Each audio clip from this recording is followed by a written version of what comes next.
Mon problème avec Yasuke. Mais avant, abonne-toi ici, on parle de manga et de jeux vidéo. Déjà, je vais être honnête, moi j'ai pas ce problème de dire que oui, c'est pas historiquement exact ou je sais pas quoi. Perso, j'aime bien le personnage et la performance de Grégory le Rigab était incroyable. Merci pour les travaux.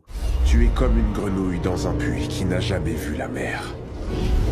Non, mon problème avec Yasuke, c'est le traitement de son histoire. Tout au long du jeu, on n'en apprend pas beaucoup sur lui, et à part quelques flashbacks qui racontent ce qui lui est arrivé entre son arrivée au Japon et sa rencontre avec Naoe, bah on sait quasiment rien de lui en fait. Et ce sentiment s'accentue de ouf vers la fin du jeu. Quand il apprend que les Templiers sont aussi au Japon, il entre dans une colère qu'on comprend pas, et on risque pas de comprendre, vu qu'il reste silencieux quand Naoe lui pose des questions. Et enfin, au moment du combat final contre le Templier Nunokaro, on apprend enfin dans une cinématique que s'il déteste autant les Templiers, c'est parce que sa mère a été tuée par l'un d'entre eux. Maintenant, mon souci, c'est pourquoi on l'apprend aussi tard. Si on nous l'avait montré dès le début, on aurait déjà été émotionnellement investi dans Yasuke, et ça lui aurait donné une vraie raison de traquer les Templiers au lieu de simplement vouloir aider Naoe. Je vais vous faire une comparaison pour que vous compreniez bien, c'est comme si dans Assassin's Creed 2, l'exécution de la famille d'Ezio nous était montrée juste avant le combat final. Bah ça aurait été nul, parce que en la voyant dès le début, on a pu être pleinement investi dans la tristesse, la colère et la vengeance d'Ezio. Pour moi c'est logique. Bref, dis-moi ce que t'en penses en commentaire.